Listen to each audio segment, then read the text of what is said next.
ஸ்ரீநிதி ஜோதிடம் நேயர்களுக்கு வணக்கம். நான் உங்கள் ஜோதிடர் திருச்சேரி ராஜா வெங்கடேஷ். இந்த பதிவில் ரிஷபராசிக்கான வார ராசி பலன் பார்க்கலாங்க. உங்களுடைய ராசி அதிபதியாக இருக்கக்கூடிய சுக்கிர பகவான் வந்து இப்போ 3ஆம் இடத்துல சஞ்சாரம் பண்ணிட்டு இருக்காரு. உங்களுடைய ராசியிலேருந்து 3ஆம் இடம் தான் பார்த்தீங்கன்னா கடகத்தில் சஞ்சாரம் பண்ணிட்டு இருக்காருங்க. வெளிநாட்டு வேலை வாய்ப்பு ரிஷபராசிக்காரங்களுக்கு வந்து வெளிநாட்டு வேலைகளுக்கு வந்து நீங்கள் ட்ரை பண்ணிட்டு இருந்தீங்கன்னு வச்சுக்கோங்களேன். இந்த டயத்தில் தாராளமாக ட்ரை பண்ணுங்கள், நம்பிக்கையோடு ட்ரை பண்ணுங்கள், அதில் முயற்சி பண்ணுங்கள். ஓகேங்களா? அந்த முயற்சியில் கொஞ்சம் கூட தளராதீங்க. அப்படி பண்ணீங்க அப்படின்னா வெளிநாட்டு வேலை வாய்ப்பு கிடைக்கிறதுக்கான வாய்ப்புகள் 100% இருக்குது ரிஷபராசிக்காரங்களுக்கு. அது மட்டும் இல்லைங்க, தொழில் தொடர்பாக வந்து வெளிநாடுகளுக்கு வந்து ஏற்றுமதி பண்ணுறது இதுமாதிரி வேலைலாம் பார்த்துருப்பீங்க இல்லையா? பிஸ்னஸில் அவங்க வந்து இந்த டயத்தில் லாபங்கள் அதிகரிக்கும். புதிய ஆர்டர்ஸ்லாம் வந்து உங்களுக்கு வந்து சேரும். பலவிதமான விஷயங்களை வந்து ஏற்றுமதி பண்ணுவீங்க, எக்ஸ்போர்ட் பண்ணிகிட்டு இருப்பீங்க. இந்த டயத்தில் ரொம்ப அற்புதமாக உங்களுடைய தொழில் முன்னேறும். 3ஆம் இடம் கடகத்தில் வந்து உட்காந்துறதுனால பெண்கள் மூலமாக நல்ல நல்ல விஷயங்கள் எல்லாமே நடக்குங்க. ரிஷபராசிக்காரங்களுக்கு பெண்கள் மூலமாக நல்ல விஷயங்கள் நடக்கும். 2ஆம் அதிபதியாக இருக்கக்கூடிய புதன் பகவான் வந்து இப்போது 3ஆம் இடமான கடகத்தில் உட்கார்ந்துருக்காரு.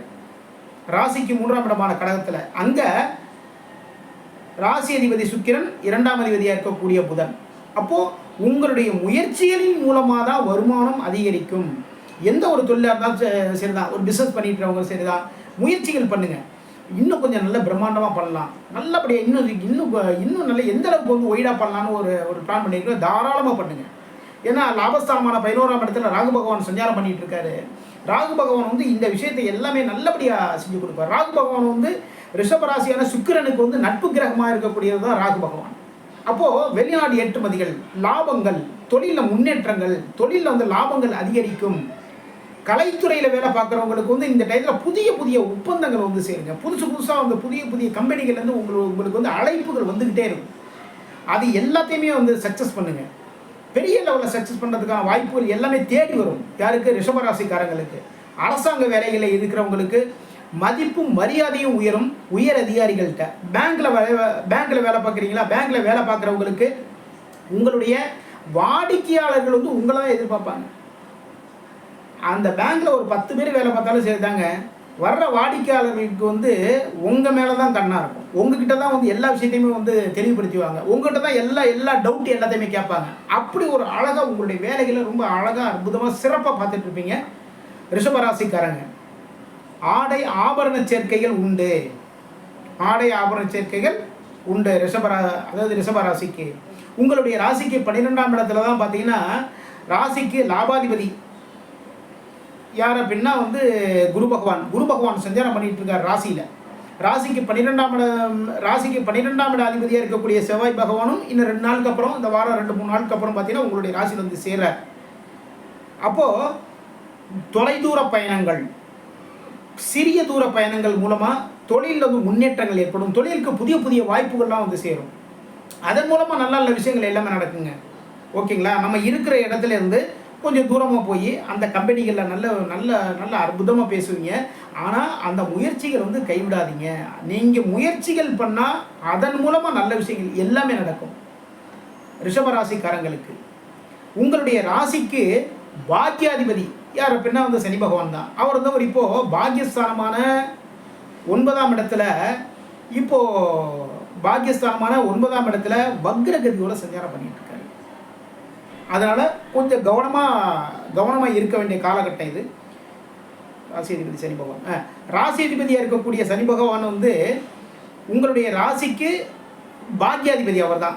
அவர் வந்து அவர் இப்போது தொழில் ஸ்தானமான 10ஆம் இடத்துல சஞ்சாரம் பண்ணிட்டு இருக்காருங்க. தொழில் ஸ்தானமான 10ஆம் இடத்துல சஞ்சாரம் பண்ணுறாரு. அங்கே வக்ரகதியில் சஞ்சாரம் பண்ணிட்டு இருக்காரு. அப்போது கூட்டு தொழில் பண்ணுறதுக்கும் கொஞ்சம் கவனமாக பார்த்துக்கோங்க. கணக்கு வழக்குகளில் சில குளறுபடிகள் வரதுக்கான வாய்ப்புகள் எல்லாமே இருக்குது. அதனால் ரொம்ப கவனமாக தெளிவாக எந்த ஒரு காரியமாக இருந்தாலும் சரி தான். அதாவது தொழில் சம்பந்தமான விஷயங்கள் சொல்கிறேன். தொழில் சம்பந்தமான விஷயத்தில் வந்து அலட்சியம் காட்டாதீங்க. ரொம்ப கவனமாக இருந்துங்க. ஏன்னா உங்களுடைய ராசிக்கு பாக்கியாதிபதி சனி பகவான் தான். தொழில் ஸ்தானாதிபதியாக இருக்கக்கூடிய 10ஆம் அதிபதியும் வந்து சனி பகவான் தான். அப்போது இந்த இடத்துல ரொம்ப கவனமாக இருக்கணும். அவர் வக்ரகதியில் அங்கே சஞ்சாரம் பண்ணிட்டு இருக்காரு. அப்போ நம்ம செய்கிற வேலைகள், நம்ம செய்கிற தொழிலில் அதில் பார்த்தீங்கன்னா சின்ன சிக்கல்கள், சின்ன பிரச்சனைகள்லாம் வரதுக்கான வாய்ப்புகள் இருக்குது. அதனால் கவனமாக பார்த்துக்குங்க. தொழில் சம்பந்தமான விஷயங்கள் யாராவது ஒருத்தங்க மீட் பண்ண போகிறீங்க அப்படின்னா நல்ல டைம் பாருங்கள். அது இல்லாமல் வந்து அங்கே மீட் பண்ணி பேசும்போது நம்ம தொழில் சம்பந்தமான விஷயங்கள் அதாவது விஷயங்கள் ஒரு ஆர்டர் எடுக்கிறதுக்கு போகிறோம், போய் அதை மாதிரி பேசுகிறோம் இல்லைங்களா, அந்த டயத்தில் பார்த்தீங்கன்னா தர்றேன்னு சொல்லுவாங்க. அப்புறம் பார்த்தீங்க நீங்கள் போங்க சார், நாங்கள் கால் பண்ணுறோம், ஃபோன் பண்ணி உங்களுக்கு ஆர்டர்லாம் நாங்கள் தர்றோம் அப்படின்னு சொல்லுவாங்க. நாங்கள் இங்கே வந்து இங்கே மேனேஜ்மெண்ட்டில் பேசி சொல்கிறோம்னு சொல்லுவாங்க. அப்புறம் அதுக்கப்புறம் நம்ம கேட்டதுக்கப்புறம் பார்த்தீங்கன்னா இல்லை சார் நெக்ஸ்ட் டே நம்ம பார்த்துக்கலாம் அப்படின்னு சொல்லுவாங்க. இது மாதிரி நடக்கிறதுக்கான வாய்ப்புகள் எல்லாமே இருக்குது. ஒரு வேலை தேடி போவோம், வேலை தேடி போனால் வந்து வேலை வந்து நாளையிலேருந்து வந்துருங்க வேலைக்கு அப்படின்னு சொல்லுவாங்க. சரி ஓகேப்பா நம்ம அந்த இடத்துக்கு வந்து வேலைக்கு போயிடலாம் அப்படிங்கிற ஒரு சந்தோஷமான மனநிலையோட வீட்டுக்கு வருவோம். வந்தப்பறம் பார்த்தீங்கன்னா வந்து ஒரு ஈவினிங் டயத்தில் ஃபோன் பண்ணி சார் நாளைக்கு வர வேணாம் சார், நான் சொல்கிறப்ப வந்து அப்புறம் வரலாம் அப்படின்னு சொல்லுவாங்க. இது மாதிரியான சில விஷயங்கள் எல்லாம் நடக்கிறதுக்கான வாய்ப்புகள் இருக்குது. எதனாலனா தொழில் ஸ்தானாதிபதி இருக்கக்கூடிய சனி பகவான் வந்து இப்போதைக்கு வக்ரகதியில் சஞ்சாரம் பண்ணிட்டு இருக்காரு. அதில் அது மட்டும் இல்லைங்க, அவர் தான் உங்களுடைய ராசிக்கு பாக்கியாதிபதி அவர் தான். அதனால உடல் சம்பந்தமான சில பிரச்சனைகள் வரதுக்கு வாய்ப்புகள் இருக்குது. அதையுமே ரிஷபராசிக்காரங்க கொஞ்சம் ஓரளவு கவனமாக பார்த்துக்குங்க. சின்ன பிரச்சனைகள் வந்தாலும் சரி தான், நரம்பு சம்பந்தமான விஷயங்கள் வரும். அதனால் இதெல்லாம் கொஞ்சம் கவனமாக பார்த்துக்குங்க. அதுமாரி வந்துன்னா ஒன்றுக்கு கரெக்ட் பண்ணிக்கோங்க, அது ரொம்ப சிறப்பு இல்லையா. சின்ன விஷயத்தில் சரி பண்ணிட்டா வந்து ரொம்ப நல்லது. இப்போது ரிஷபராசிக்காரங்க இந்த வாரத்தில் புதன் பகவான், அதாவது 2ஆம் அதிபதியாக இருக்கக்கூடிய புதன் பகவான், அப்போ புதன் பகவானுடைய அதிபதி யார் அப்படின்னா வந்து பெருமாள் தான். ஓகேங்களா. பக்கத்தில் இருக்கிற பெருமாள் கோவிலுக்கு போங்க, புதன்கிழமை அன்னைக்கு போய் வழிபடுங்க, வெள்ளிக்கிழமை அன்னைக்கு போய் வழிபடுங்க. இதமெல்லாம் பண்ணும்போது உங்களுடைய தொழிலில் முன்னேற்றங்கள் ஏற்படும், குடும்பத்தில் வந்து சந்தோஷம் நிலவும், குடும்பத்தில் வந்து பொருள் சேர்க்கை, ஆடை ஆபரண சேர்க்கைகள் வரும். இந்த தொழிலில் இருக்கிற வக்ரகதி விஷயங்கள் சொன்னேன் இல்லையா, வக்ரம் பெறுறதுனால தொழிலில் சில பின்னேற்றங்கள், அதாவது பின்னேற்றம் இந்த பின்னேற்றங்கள்லாம் வரும் இல்லையா, இதெல்லாமே வந்து தவிர்க்கப்படும். யாரை? பெருமாள் வழிபாடு மூலமாக.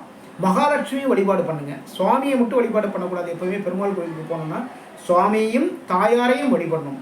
அப்போ தான் வந்து அம்மா வந்து நமக்காக சுவாமிகிட்ட பரிந்துரை பண்ணுவாங்க. ஓகேங்களா.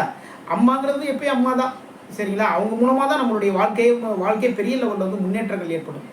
அப்போ பெருமாள் வழிபாடு மிக மிக சிறப்பு. வாழ்க்கையில் குடும்பத்தில் முன்னேற்றங்கள் ஏற்படும், அதாவது தொழிலில் முன்னேற்றங்கள் ஏற்படும். அதன் மூலமாக குடும்பத்தினுடைய நிதி நிலைமை வந்து நல்லபடியாக இருக்கும். அப்போ குடும்பத்திலையும் முன்னேற்றம் தானே. அப்புறம் பார்த்தீங்கன்னா குடும்பத்தில் மகிழ்ச்சி நிலவும். குடும்ப நபர்களுக்கு தேவையான விஷயங்கள் எல்லாமே வாங்கி கொடுப்பீங்க. இந்த வாரத்தில் ரிஷபராசிக்காரங்க பெருமாள் வழிபாடு மிக மிக சிறப்பு. இதுவரைக்கும் ஸ்ரீநிதி ஜோதிடம் சேனலில் வார ராசி பலன் பார்த்தோம். மீண்டும் அடுத்த வாரம் சந்திப்போம். நம்முடைய ஸ்ரீநிதி ஜோதிடம் சேனலை லைக் பண்ணுங்கள், ஷேர் பண்ணுங்கள், சப்ஸ்கிரைப் பண்ணுங்கள். நான் உங்கள் ஜோதிடர் திருச்சேரி ராஜா வெங்கடேஷ். வாழ்க வளமுடன்.